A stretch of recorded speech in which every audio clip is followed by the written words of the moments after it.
मेरे father teacher थे, मेरे छोटे भाई, बड़े भाई प्रोफेसर, मेरे चाची प्रोफेसर, चाचा प्रोफेसर। तो मैं गायत्री मंदिर मेरे घर के मतलब अच्छा। जस्ट बगल में था, हाथ से हम लोग छू लेते थे। तो उसमें जाना होना होता था, युग बदलो, तुम बदलोगे तो युग बदलेगा, ये Yes, तरह की yes, सारी yes. बातें जो श्री रामाचार्य जी की थी। जी जी तो घर में ऐसा ट्रेडिशन था हमारे यहाँ पूजा पाठ का। मेरी अम्मा बहुत पूजा करती थी और पूजा से ज्यादा मुझे लगता है उनका बिलीव था। शिव जी की या माता जी कर देती, संतोषी माता जी संतोषी। और गायत्री माता की। मतलब वो इतना करती थी कि वो बोलती थी हम्म। कि मैंने देखा संतोषी माता आई हुई है, मैंने देखा कि गायत्री माता हिला रही है मुझे, ऐसा करके। तो हम लोग छोटे थे तो मतलब एक ऐसी ही बात हो जाती, तो हमको लगता था कि अम्मा थोड़ा भावना में बह गई होगी।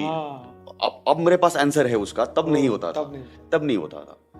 शिव जी से अटैचमेंट तो था ही, लेकिन कभी कोई उस तरह से पूजा पाठ वाला अंदर से नहीं था कि मतलब घर वाले कर रहे हैं तो हम भी कर रहे हैं। बराबर। शिव जी से मेरी मतलब जो भी लगा कि यही राइट आदमी है, इसी से बात करना है।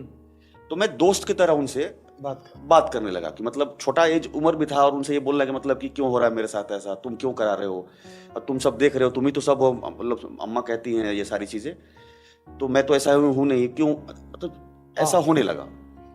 तो उनसे जब बात होने लगी छोटी उम्र में, वही 7-8 साल की उम्र में, तो वो जो उनकी एंट्री हुई, तो ये जो मेरा अपना कॉम्प्लेक्स था और ये जो चीजें थी जिसमें मैं दुनिया से कट गया, तो अगर उनकी शायद एंट्री उस समय नहीं होती तो मैं इसी नेगेटिव थॉट्स में, कॉम्प्लेक्स मेरा और बढ़ता और पता नहीं मैं किस जोन में चला जाता। सच बात है। तो इनके आने से क्या हुआ कि मेरे अंदर निगेटिविटी भरी नहीं, लेकिन फिर मैं ग्रह और उस दुनिया में को मुझे पसंद पहले से भी था।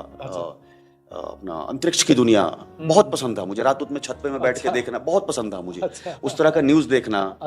छोटी एक बार जरूर देखूंगा कि यूनिवर्स के बारे में या उसके बारे में क्या नया न्यूज़ है, साइंस ने क्या ढूंढा।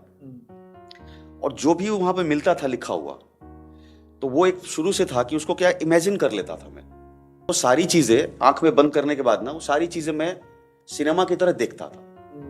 इतनी दिन की मेरी अपनी खुद की ट्रेनिंग चल रही है और इतनी मेरी ट्रेनिंग अगर नहीं हुई होती तो मैं बापूजी का वो जो एक पहले ही लिंक में मैं नहीं समझ पाता, कनेक्ट नहीं होता, समझ ही नहीं पाता। मैं उस लेवल का मेरा समझने की मतलब स्थिति ही नहीं होती। तो यहाँ मुझे एक आंसर मिला कि वो ट्रेनिंग था सब मेरा, वो सब नेट प्रैक्टिस चल रहा था। फाइनली हमको तो किसी और ओलंपिक में जाना है, राइट। अगर एग्जांपल के तौर पे कहें, और एकदम सब सेट हो गया कि ओ, ये छोटा छोटा ज्ञान में मुझे बहुत ज्यादा ध्यान नहीं देना था जी, ये इतना बड़ा ज्ञान के लिए मुझे भेजा गया है।